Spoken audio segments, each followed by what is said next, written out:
कैले बानी आज ले तोहार फोटो आज ले तोहार फोटो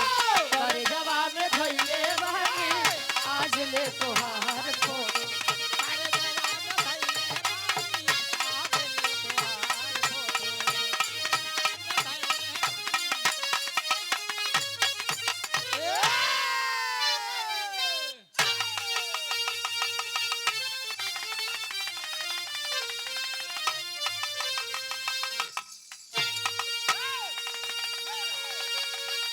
अब समरी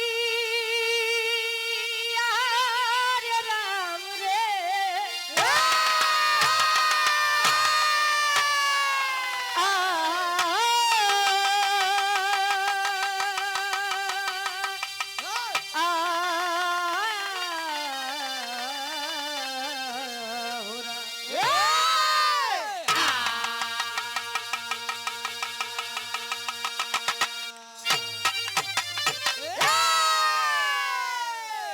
वीर होते कैसे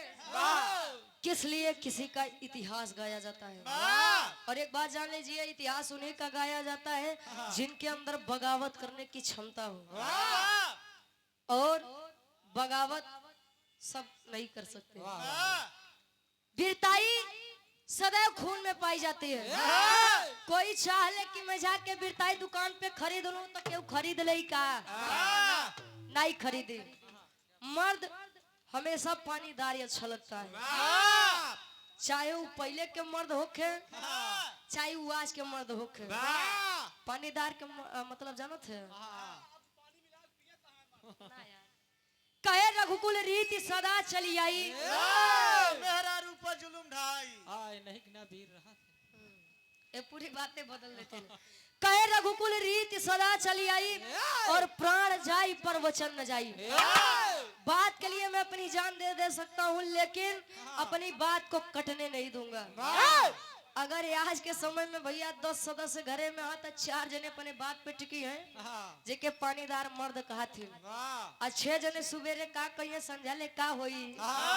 यो खुदो नहीं जानते त्यावा गुरुजी 4 लाइन तनी उन वीरों के बारे में हमारे कवि जी कलम के माध्यम से लिखा था इनके से यो यो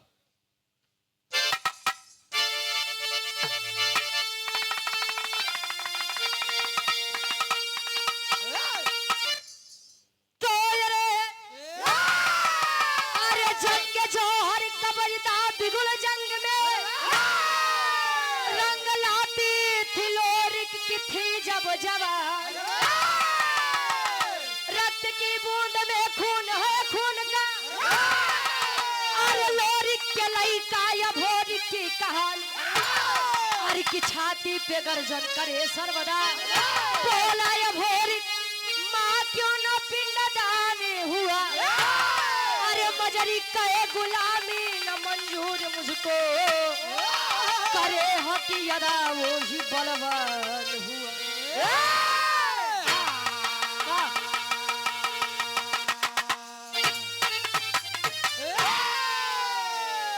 जंग जोहर कबजदा बिगुल जंग में अरे रंग लाती थी लोरिक की थी जब जवानी रक्त की बूंद में खून है खून का लोरिक के लइका या भोरिक के कहानी हमारे हंस यदुवंश के शान वीर लोरी के बाऊ के नाम कुबई रहे अब कुबई जी के ससुरारी कहाँ भाई आप लोग जानत थे अच्छा झाला कवि जी अच्छा ये हमारे गार्जियन जी हमारे अखाड़े के पुरोधा वीर रस के जाने माने कलाकार वीर रस केहू केतनो अच्छा गाई लेकिन आदरणीय रामदेव गुरु जी के नीचे सवे है आदरणीय ये हमारे रामदेव गुरु जी का मंच है बाबा ये 100 रुपए देकर सम्मान किया शायद हमारे गुरु जी जब इस संसार को भी छोड़कर गए होंगे तो हमारा जन्म ना हुआ तो एक बार फिर से धन्यवाद है इस मंच पर गाने बजाने का काबिल आप लोग हमें समझे ए भैया अच्छा हम कहा पूछते रहे कि कुबाई जी के ससुरारी कहाँ बजाना था आप लोग नहीं जानता नहीं हमें बताई देगी कुबाई जी के ससुराल हमरे नेवाड़ी जेठवाड़ा प्रतापगढ़ में बा कुबाई जी के धर्म पत्नी के नाम माई खोइलन रही। अब खोइलन जी के नाम से हुआ एक धाम बा जेकर नाम खोइलन धाम बा। कुबई जी के लड़का वीर लोरी, वीर लोरिक और माई मजरी के बीच में एक लड़का जेकर नाम वीर अभोरिक बताया गया। हमार कहानी यार ऐसे रही आ कहानी में कईयों मोड़ मिली ते आप लोग तनी विचार करी है। हाँ हो काफी मोड़ बात तनी तनी समझे चले ना। आ देखा एक साथे दुई काम न करिया नहीं तो झंडू बाम हो जाबा। ठंडी में सब कमर में लगा ले तो लोरी जी के घरवा गढ़गौरा में। ए भैया अब वही तो हम बताए कि गढ़गौरा में वीर लोरी का मजरी जी के बीच में एक लड़का जेकर नाम अभोरिक बताया गया। ए भैया त्यावा तनी यार एक मिजाजी गजल लगत बा। कोनो आशिक अपने मासूका बदे कहे का कहे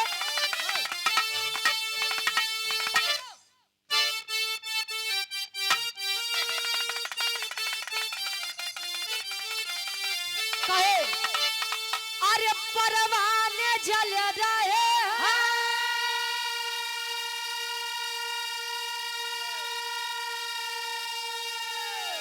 अरे परवाने जल रहे हैं तेरे इश्क में तमाम। अरे परवाने जल रहे हैं तेरे इश्क में तमाम। जानम आए अरे जानम जरा इसी आग में, अरे जानम जरा इसी आग में, अरे खुद को जला के दे। जानम जरा इस आग में खुद को जला के दे। जानम जरा इस आग में खुद को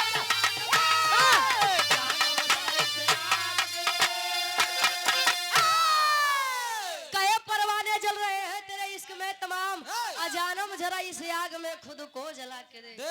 लेकिन वीरों के बारे में वीर चाहिए तब के होखे, वीर चाहिए आज के होखे। उनके खातिर एक लाइन कैसे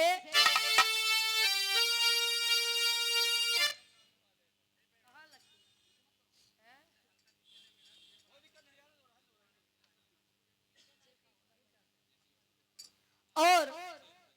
होली मिलन समारोह बंदीपट्टी चौराहा हंडिया प्रयागराज से हमारे गार्जियन जी धर्म के बड़े भैया हैं जेपी वर्मा जी। अच्छा ये सुंदर माला और 100 रुपए देकर सम्मान के आशीर्वाद के चारे उन वीरों के लिए एक लाइन कैसे गुरुजी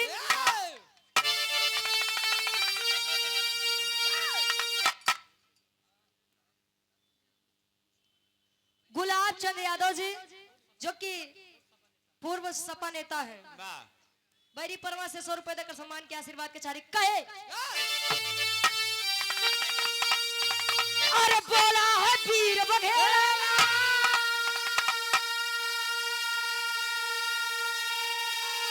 अरे बोला है वीर बघेला अरे झंडा हिला के दे। अरे बोला है वीर बघेला अरे झंडा हिला के दे। अरे हट जाएगा समर से, अरे हट जाएगा समर से, अरे पंजा मिला के दे। हट जाएगा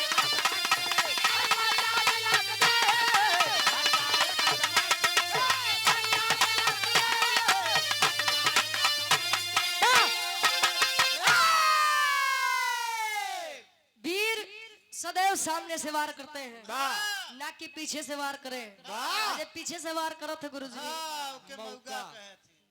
ए भैया हमरे बिरहा के कहानी के शुरुआत कभी जी हारे से लेते हैं जोहरी छम लगत बा कैसे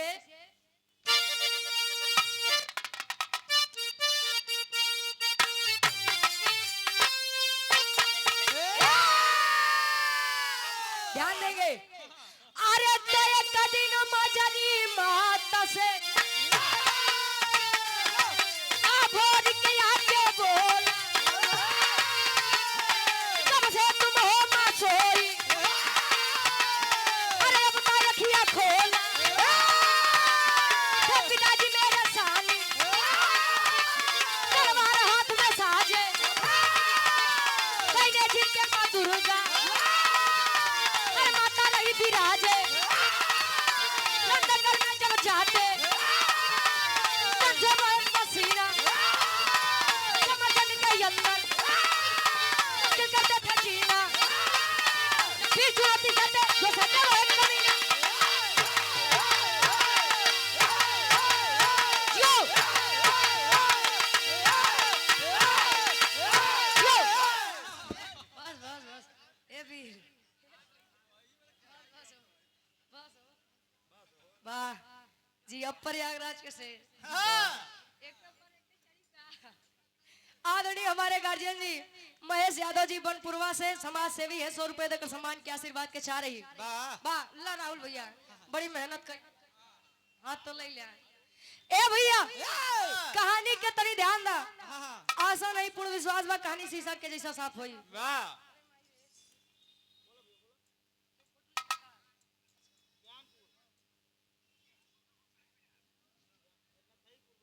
हमारे हृदय के गार्जियन जी बड़े भैया हैं आप सत्यम यादव जी पूर्व प्रदेश सचिव समाजवादी युवजन सभा से ये 100 रुपए देकर सम्मान के आशीर्वाद के चाह रही ए भैया पहले के पुरनिया काका दादा एक बात कहा या पही लोग कहा था कि जकरे जवानी आवत है तो चोकरत की आवत रही कहीं और हार आई रही का यार आई के गए ए भैया अच्छा कहा या बदे कि पहले के लोग अपन जवानी काम में खर्चा करे अब देखा मेरे बाबू लोग देखला इतने इतने उम्र के हैं फिर भी बैठा है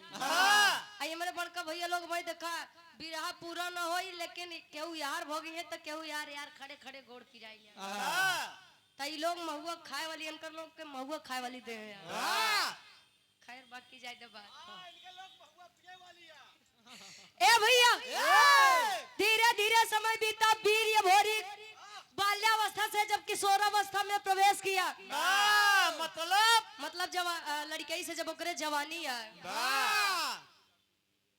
पशु डॉक्टर हैं आप विनोद यादव जी इजान भगवान के दूसर का रूप ये है ये सुंदर माला और 100 रुपए देकर सम्मान किए ऐसा बात न बोला जो ए भैया आदरणीय हृदय के हमारे गार्जियन जी आप गोलू यादव जी ब्रांड जिला पंचायत सदस्य प्रत्याशी आप वार्ड नंबर 11 से दसवतपुर से बरिनपुर आप गार्जियन जी के द्वारा 100 रुपए अच्छा माई दुर्गा के चौरा पे बैठ के पूजा आराधना विनती इबादत करे एक दिन वीर भोरी बैठा पूछ रहा है माँ अरे माँ माई हूँ आखिर मेरी विनती क्यों नहीं स्वीकारी जा रही है मेरे पिता वीर लोरी जब भी आपको जरूरत पड़ी अपने जंघे का खून पिला करके आपको संतुष्ट करने का काम किए हैं ए भाई हम नहीं के लइका वीर या भोरी माँ दुर्गा प्रकट हुई बता रही है बेटा मैं क्यों खुश हूँ ये हम नहीं ये आप बताते हैं कि अगर हमारे पुरखा पुरनियों का पिंडदान नहीं होता तारन तार नहीं होता तो हमारे पूर्वज इस संसार में भटकते हैं समझने की बात है ए भैया लोग गाय के अंदर माता को देख लेते हैं कौए के अंदर हमारे पूर्वज दिख जाते हैं लेकिन वारे जमाना आज के समय में इंसान को इंसान के अंदर इंसानियत नहीं दिख रही है अच्छा ठीक बा खैर बात के बाद भाई आप लोग ज्यादा बुद्धिजीवी है आया जब माई दुर्गा इतनी बतिया बताई कि तुम्हारे पिता वीर लोरी की आत्मा भी भटक रही है बेटा पिंडादान नहीं हुआ आया गढ़गौरा में माई मजरी से पूछे माई मजरी बतावत बा का बतावे गुरुजी एक लाइन गीत लगत बा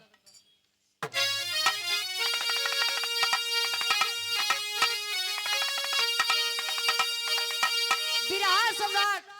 स्वर्गीय गुरु रामदेव गुरु जी अपने जवानी के आलम में गए गायन और गाय के चला गए तू कहा गढ़ प्रताप नहीं प्रतापगढ़ ए भैया पहले के दुल्ही फरमाइश करे तो झुमका झुलनी पाई जे नथिया एनन सब चीज के फरमाइश करे आज के दुल्ही फरमाइश करत बा स्टोन वाली साड़ी नहीं बा मेकअप के सामान नहीं बा फरमाइश चेंज होई के बा ए भैया गुरुजी गावे कैसे गावे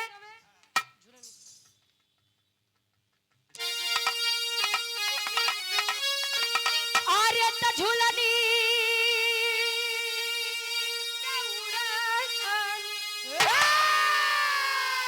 अरे त झुलनी पे उड़नी हाय जहाजिया उड़ा दो हाय जहाजिया उड़ा दो हमार पाई से बड़ा जहीरा जला दो हमार पाई से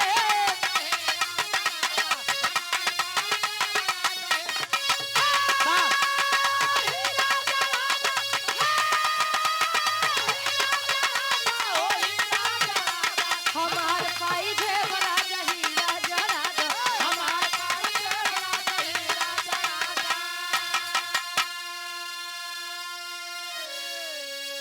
माँ मजरी बताए बेटा कि पिंडदान तो कर दिया जाता लेकिन उस समय तू बहुत छोटा था बेटा और पिंडदान करने के लिए वहां पर कोई जाता है तो पिपरी का राजा सुरपति ध्यान देंगे सुरपति काय सुरपति के साथ युद्ध करना पड़ता है और बेटा आज तक रिकॉर्ड है कोई उससे पार नहीं युद्ध में कोई जीत नहीं पाया। ए माँ क्या आज भी आपको मेरे पिता वीर लोरी के बिटाई पर शंका है? नहीं बेटा अपने खून के ऊपर शंका बा नहीं रे बेटा तो कहीं सुन मेरी बात का बते अरे वीरताई क्या हमरे अरे वीरताई क्या हमरे है तिलकिया लगावा है तिलकिया लगावा हमार माई हमके रण में पठावा हमार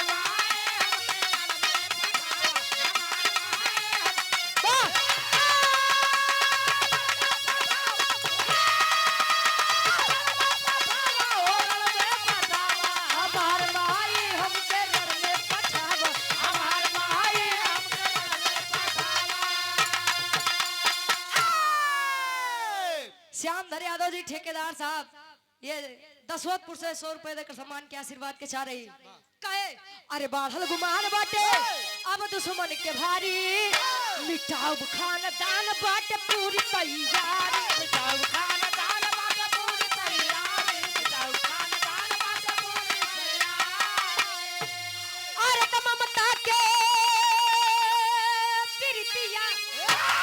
अरे ममता के प्रीतिया तू मन में जगावा हमार माई हमके रण में पठावा वाह भैया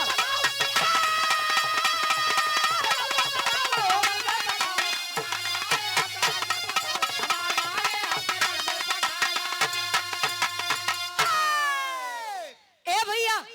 अच्छा तिलक कई प्रकार का होता है एक तिलक पूजा पाठ करे के बाद सबके बातें छोड़ा हमरे गुरुदेव खुद ही लगाए हैं वाह कितना जने तो नहाए धोए बिना लगाई लेते हैं गुरुजी चल दे बेचारे भरे ए भैया एक तिलक विजय तिलक होता है वाह कोई भी किसी भी क्षेत्र में जाता है तो यही सोचता है कि प्रथम विजय का तिलक मेरे मत्थे पर लगे वाह तीसरा विजय तिलक शादी ब्याह के पहले चढ़त है बर्बादी की शुरुआत वाली तोहार भव की नाई इनके होई के बाद दूसरे के डेरवावा तहां लालता प्रसाद यादव जी संसारकपुर से 200 रुपए देकर सम्मान के आशीर्वाद के चारी ए भैया माई मजरी से आशीर्वाद लेके ये भोरी काया कहां वही काशी बनारस के धरती पर जहां ये आप लोग कहते हैं कि काशी की धरती भगवान भोलेनाथ के त्रिशूल पर टिकी हुई है आया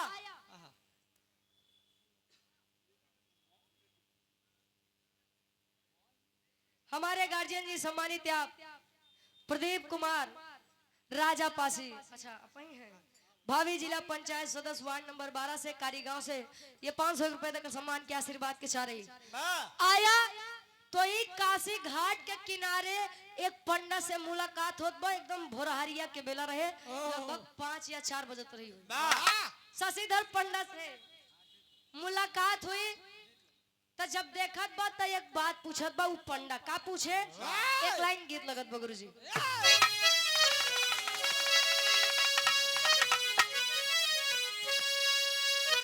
क्या बात है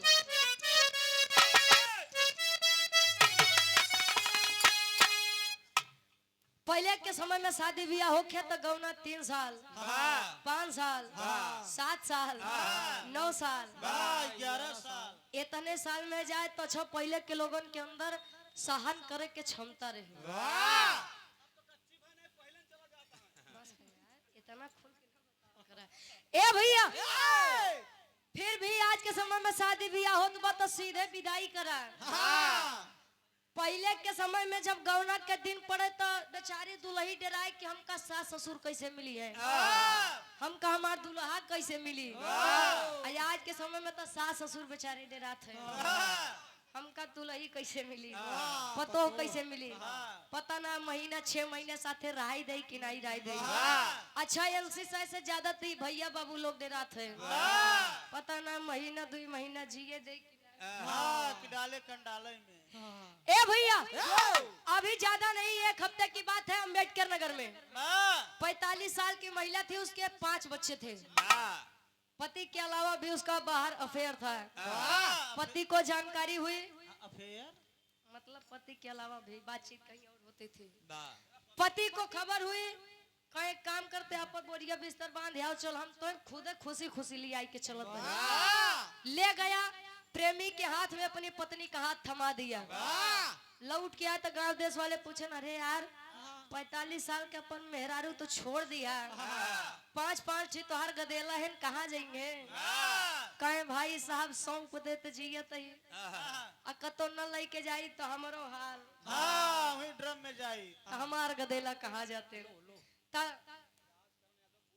राजकरण यादव जी पूर्व प्रधान साहब हमारे बाबूजी के द्वारा 100 रुपए आशीर्वाद के चाह रही। तो पुराने समय के बाद जब लड़किया के गौना के दिन पड़ा तो अपने सखी और सहेली से कहे, का कहे,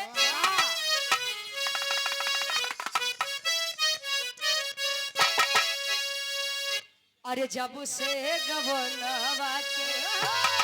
अरे जब से गवनवा के दिनवा धराई, अरे जब से गवनवा के दिनवा धराई, रतिया न नींद आवे देह पियराई, जब से गवनवा के दिनवा धराई,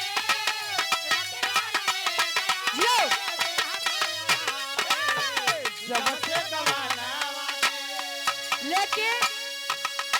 करे पिंडदान भोरी, करे पिंडदान भोरी बनारस में आया, शशिधर पंडा से बात लड़ाया। करे पिंडदान भोरी बनारस में आया, शशिधर पंडा से बात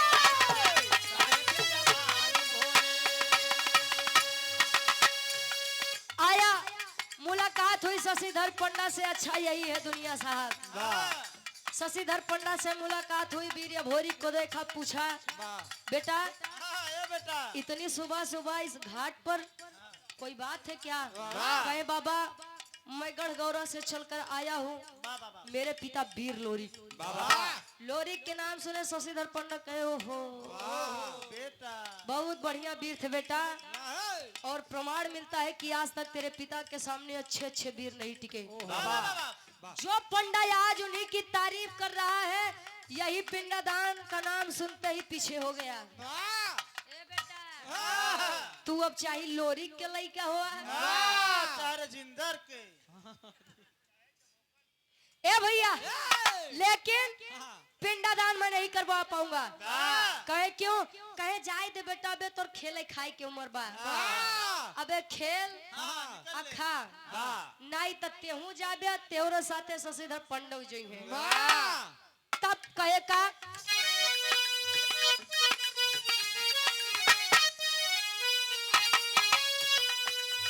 कहे पंड पहिले पिंड दान करी राजा,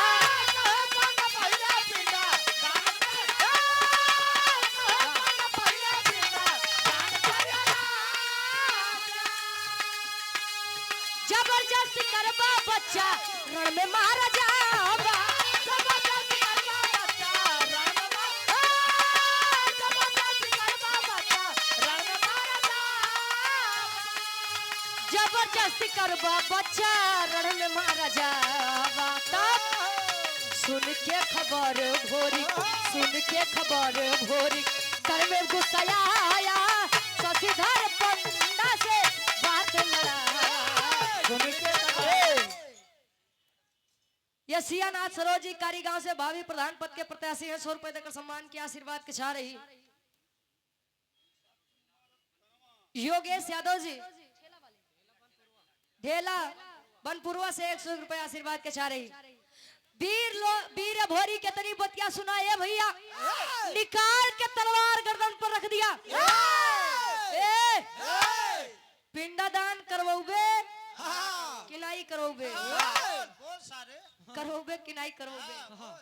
मनीष यादव जी नथईपुर से ऋषभ मोबाइल शॉप गोसाई बाजार से 100 रुपए देकर सम्मान किए। माई भगवती करें कि तोरे काम में दिन रात चौगुना तरक्की हो।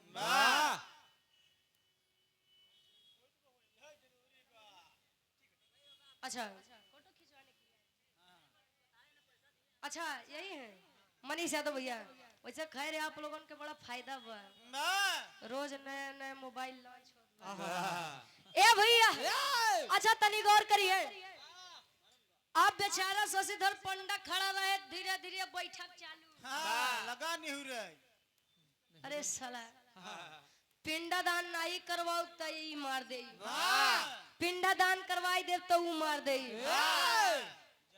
ए राम आगे कुआं पीछे खाई। जब कौने ओरी हम जाई। अकोढ़ा से महेंद्र कुमार यादव जी हमारे बाबूजी के द्वारा सुंदर माला 100 रुपए। अच्छा ये भैया डर के कारण शशिधर पंडा पिंडादान करवा दिया।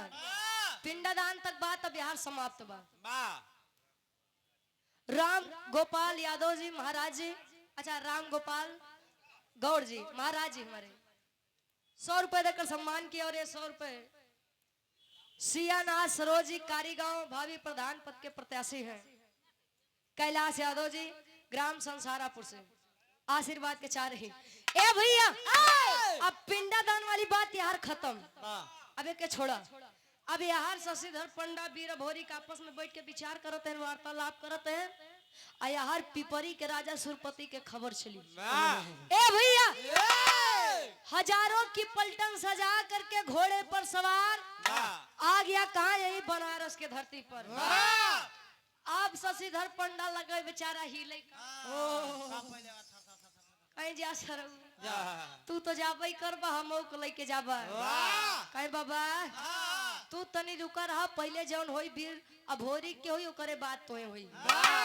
चल दिया तेरी के भाव में कवि जी लिखत है।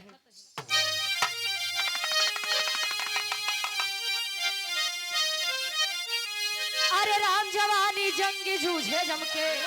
अरे तो जवानी जंगी जूझे जमके, तलोरिक पूत या भोरी कहे मिटाऊ हमके, अरे ओ हमके, अरे ओ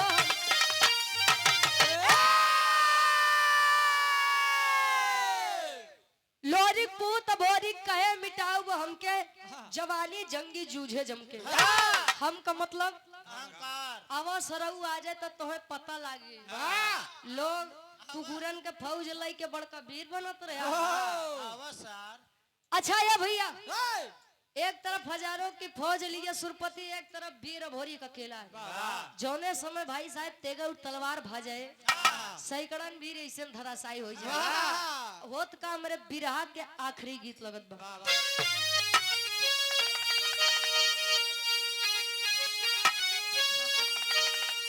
अरे त सासू मारे तनवा, अरे सासू मारे तनवा, आइनो नदिया मारे तनवा रे तनवा, आई हो मारे कि तनवा, आई हो मारे त हमरे भैया के सरवा रे तनवा, आई हो मारे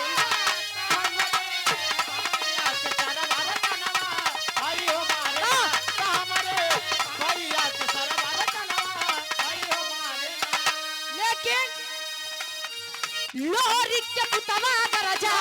लोरी के पुतवा गरजा, वीर बलवनवा जनवा, अरि के मरबना कि जनवा, अरि के मरबना तकूता जंग माय जनवा रे जनवा, अरि के मरबना तकूता जंग माय जनवा रे जनवा, अरि के मरबना तकूता जंग माय जनवा रे जनवा, अरि के मरबना। कहे लोरी के पुतवा गरजा वीर बलवनवा जनवा, यरी के मरबैना कूदा जंग मैदानवा जनवा, अरि के मरबैना, अरि के मरबैना।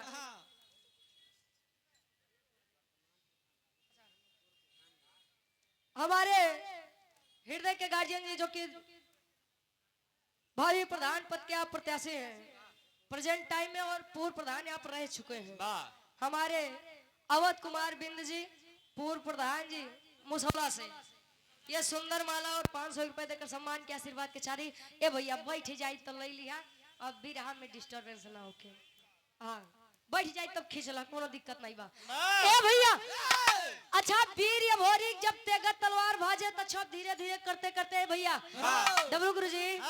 मारत काटत काटत मारत मारत काटत मारत काटत मारत काटत मारत काटत बस अरे बस हो नागमणि लई ए भैया अच्छा धीरे धीरे अब 150 के फौज बैठी बची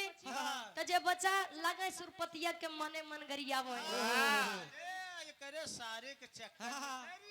हाँ बस सुरपतिया तो मान लो वो लोग गुस्सा में कहे ओकर नाम सुरपति रहे लगे मने मन गरियावे कहां सारे तोरे चक्कर में हेरन त गबई भइन हम न जा जा सार तुहई मरवावे अब जे बचा बेचारे लंबा लंबा लेट गए कैसे ही जाने कि मर गया है अच्छा पहुंचा सुरपति के पास वीर भोरी पकड़ के कॉलर नीचे खींच लिया उधर उधर उधर तेरी बहनी यार वहां तक कहां पहुंच जाता है यार अच्छा नीचे खींच लिया मोहे में करिखा पोताई के गदहा पे बैठाई के बनारस के ऐसन कोनो कोना नहीं बचा जहाँ सुरपति के घुमाए न हो एक गली छोड़ के कवन गली हो धोबी घाट धोबी घाट का छोटी लादी के ढोवर तो वह समय में कई गदहा मिली का जनसंख्या कम रही ए भैया अच्छा ठीक बा इतना हुआ तीनों लोग बैठे हैं तो सुरपति के एक बिटिया रहे अब देखा अब लड़ाइयों समाप्त बा अब इहो के है हर छोड़ दा पिंडादान हुआ लड़ाई हुई अब तीसरा मोड़ बिरहा में सुरपति की एक बिटिया थी जिसका नाम केवला पतिया बताया गया केवला पतिया बिरताई वीर भोरी के बिरताई पर पहले से ही प्रसन्न थी अब जब इतना देख ले ले उठाई अरे भाई का चाहत थे अब हमारे गार्जियन जी मुन्नी लाल यादव जी प्रधान पद के प्रत्याशी अच्छा नहीं मन बतूं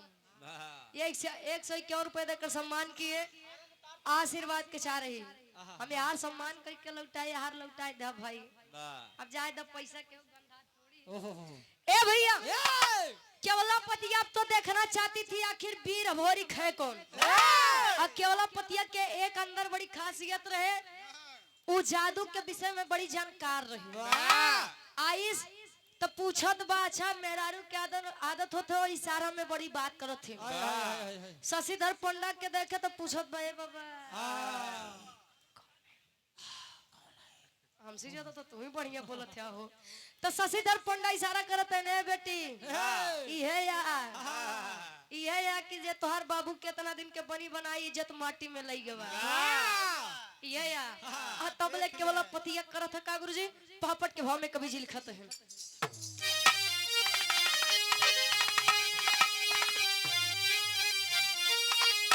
अरे तो आई केवल पतिया बन हसीना जीना मुश्किल बा अरे तो आई केवल पतिया बन हसीना जीना मुश्किल बा तब बाप का इज्जत भोरी काहे छीना जीना मुश्किल बा बाप का इज्जत भोरी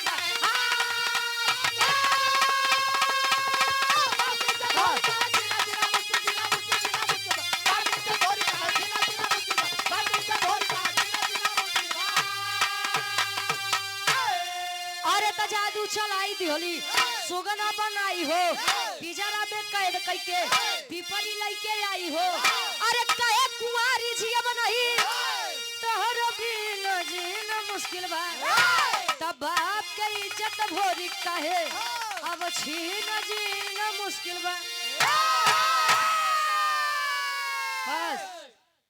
आई वीर भोरी को समझ पाते उसके पहले केवल पतिया अपन लगी जादू चलावे सही कहा कि तिरिया चरित्र पुरुष के भाग्य और मेहरारू के चरित्र कब बदल जाई क्यों देखे नहीं भाई बदल गया तुम बदल गया भाई हेलो हेलो का भैया ऑपरेटर भैया कहाँ है हेलो देख ला हो हमार बिराह एकदम आखिरी में बा। Hello hello hello hello hello अच्छा जे आए रहे कह के पिपरी के राज लई के आए तक केवल पतिया एक बात करे दिन में वीर अभोरी के सुगना बनाए रहे लेकिन जब रात होखे तब पुरुष वाला तन दे दे काहे भी जबरदस्ती प्रेम करना चाहिए लेकिन वारे मान मर्यादा उस समय की वीर अभोरी कहे लड़की ए लड़की तुझसे मैं कायरों की तरह प्रेम कर लूं ये मेरे शान के खिलाफ है और ऐसे प्यार पर ए भैया अच्छा धीरे धीरे समय बीतत बा केवला पतिया रोज गुस्सिया के कहे जा दुनिया तरसत बा तोय मिलत बा तोय अटकत बा अच्छा धीरे धीरे समय बीतत बा यार गड़गौरा में माई मजरी के अपने लइका अभोरी के चिंता सतावत बा कहा जाता है माई के जिगरा गाई के पुतवा के जिगरा कसाई के बाबू जियरा साढ़े के ए भैया अच्छा भेजती है माई मजरी गड़गौरा के दुई वीर और वीर के नाम का रहे गुरुजी आल्हा के भाव में कवि जी प्रमाण देते हैं।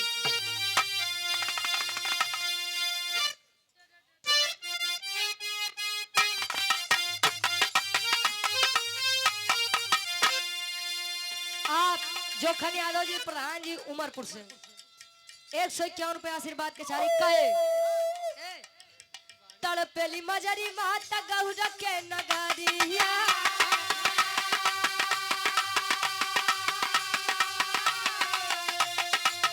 देवराई चनराई के दी होली पटा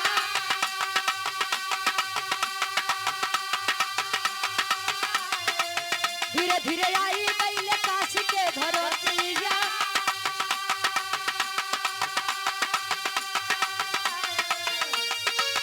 धीरे धीरे आई गईले काशी के धरतिया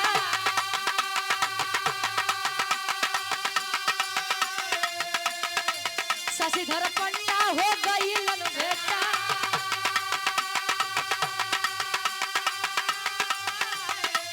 लगल बतावे पंडा पूरी तब खबरिया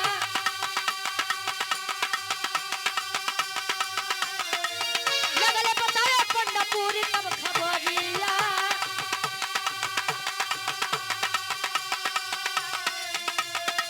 केवल पतिया दे घोड़ी सुगना बना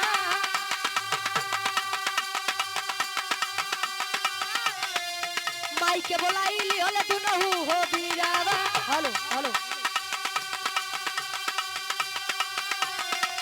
माई के बोलाई लिहल दुनहु हो बीरावा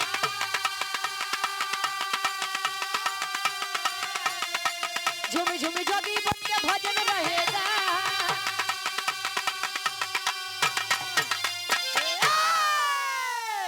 हेलो ए भैया गड़गौरा के दुई वीर जेकर नाम देवराई और चनराई बताया गया आए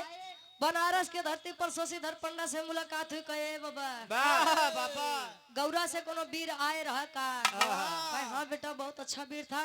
लेकिन बड़ा गलत हुआ उसके साथ क्या हुआ कहे सुरपति के बिटिया केवला पतिया अपने जादू से सर्दी जुखाम होई के बाद जुखाम हेलो वाह वकील भैया हेलो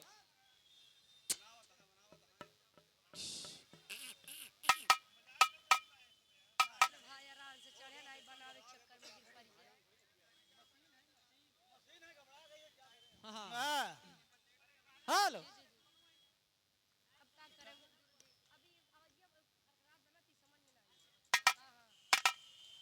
हेलो हेलो हेलो आओ आओ आओ हेलो हेलो हेलो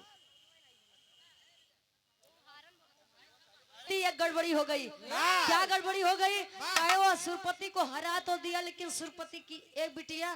आ करके पिजड़े में कैद करके लेकर गई वीर अभोरी को अब पिजड़ा में कहाँ से हो ये भाई कह रहे बेटा सुगना तोता बना के लेके गया। अब जादू का काट तो जादू से ही होता। जमुनी माई का बोलाए जोगी के रूप धारण करें अंदर तेगा तलवार ले जरूरत पड़ी तो काम ही आइए। चल दिए जब बाहर चल दिए तो पहुंचत है राज दरबार में पहुंचन तो भजन गावत है केवल पतिया कहे हमार राजा ए हमार सैया ये हमार पोपो हो अब का हुआ हो प्रेम से बुलाओ। चाची बुलाओ थी का ए भैया लाइक के पिजरा नीचे पहुंची नीचे रखी माई जमुनी देखियो हो बेटा जब हो रही हाँ माते वहां पर फंसे हो। हाँ माई रुका बेटा तोरे आत्मा शांति शांति देते हो। देवा अच्छा पहुंची तब ले करत थी अपने जादू से वीर भोरी के उनकर पुरुष वाला तन दे आई केवला पतिया बेचारी कुछ समझ पावत ओसी पहले करे जादू से गदही के रूप दे देंगे। इज्जत खुल गई कभी से। क्या बात है। केवला पतिया जब बेचारी गदही बन के अपने बाबू के बगलिया खड़ी बा मूड़ी लटकाइल है बिना कपड़ा के बा हिचो रही ए भैया। अच्छा जब अपने पिता अच्छा एक बात है जो पिता अपने पुत्र और पुत्री में कोई अंतर नहीं करते वो पिता हकीकत बात ये है अपनी पुत्री से अपने पुत्र से ज्यादा प्रेम करते हैं। अच्छा होकर बाबू जब अपने बिटिया की हालत देखे तो लगे बेचारे रोवे गवे मुड़ी तो प्रेमो तो बैठ गए जमुनी जी के सामने कहा थे का कहे आखिरी भाव खड़ी के भाव में कवि जी लिखा था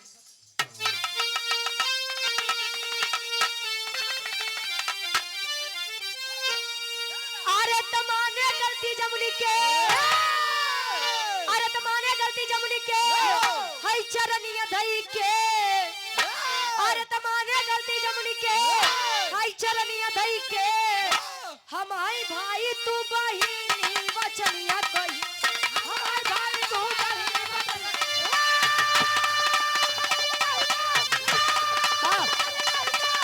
ये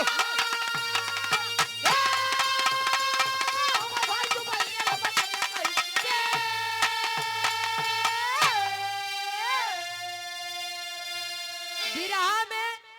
एक नया और मोड़ आया। अब यार गदही बन के बेचारी बैठा हुआ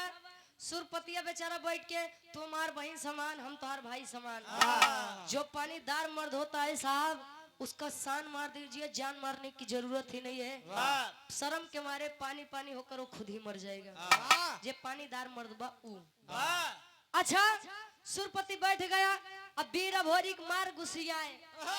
निकाल के तलवार रख दिया गर्दन पे नहीं छोड़ूंगा तुझे काट लूंगा सारे मैं तुम्हारा तीनों क्या हाथ गोड़ मूड़ी। वाह पूरा बोला करा ना ए भैया नहीं छोड़ अब जमुनी माई कही है बेटा तनी गरमा कम बैठ जा बेटा बैठ जा। अच्छा बैठाई कहे माई हम एक के शर्त पे छोड़ब कवन शर्त बा कहे माई एकर बिटिया केवला पतिया हमसे बड़ा प्रेम करत है एक कही दा हमार शादी उससे करवाई दे शादी करवाई दे एक अपन ससुर मान ले छोड़ दे। कहे बेटा शादी तो हम करवाई दे लेकिन बड़ी दिक्कत बा कवन दिक्कत बा कहे बेटा या तो तू गधा बनी जा आया आता एक के लड़की बनावा भाई एक गदही एक लड़का मिलान थोड़ी होई माई जमुनी कहीं क्यों कि गधा गदही बने के जरूरत नहीं बा हम ठीक करत हई समान अंतर कह दे। अब ठीक करी तब ले होत का अरे क्यों लपटिया भोरी के हो गईली हो शादी त शिव भोरी पैदा भइले पिपरी मिली आजादी शिव भोरी पैदा भइले शिव भोरी पैदा भइले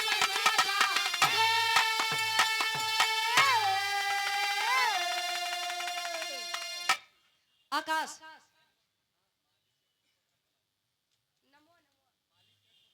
मालिक सेठपुर पूर्व प्रधान मतलब सुंदर माला 100 रुपए देकर सम्मान के आशीर्वाद के चारी कहे अरे तेरे अपने घर आए हाय दुल्हनिया लई के अपने घर आए हाय दुल्हनिया लई के हम हाय भाई तू बहिनी वचनिया कही केवला पतिया भोरी की शादी हो गई, गड़गौरा वापस आए। धीरे धीरे समय बीता। ए भैया, दोनों के मिलन, दोनों के सहयोग से एक बच्चे का जन्म होता है, जिसका नाम शिव भोरी बताया गया। हमारे बिरहा में लोरी जी के पिंडदान भाई, अभोरी जी और सुरपति में झगड़ा भाई, साथे बियाह हो गया। अब बियाहे के बाद जन्मो हो गया। कुबई के लड़का वीर लोरी, वीर लोरी के लड़का वीर अभोरी को, वीर अभोरी के लड़का शिव भोरी। ये मेरे कहानी के शीर्षक रहे लोरी के पिंडदान और अभोरी की शादी। आखिरी में खानदान के परिचय बा। गुरु बिहारी, गुरु गणेश, गुरु रामलाल मुर्बा का।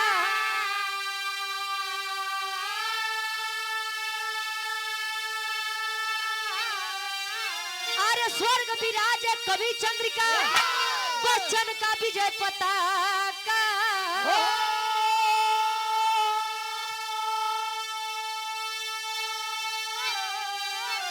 अरे जवानी जंग जूझे जम के, अरे जवानी जंग जूझे,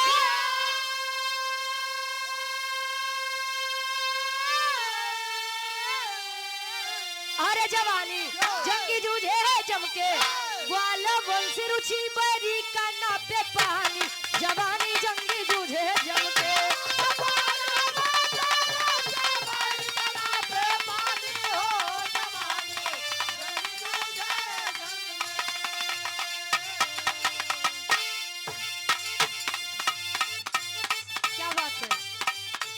देख तेरे संसार की हालत, देख तेरे संसार की हालत, क्या हो गई भगवान, कितना बदल गया इंसान, हो कितना बदल गया इंसान, कितना बदल गया इंसान। सूरज न बदला, चांद न बदला, सूरज न बदला, चांद न बदला, ना बदला आसमान, कितना बदल गया इंसान, हो कितना बदल गया इंसान, वो कितना बदल गया इंसान।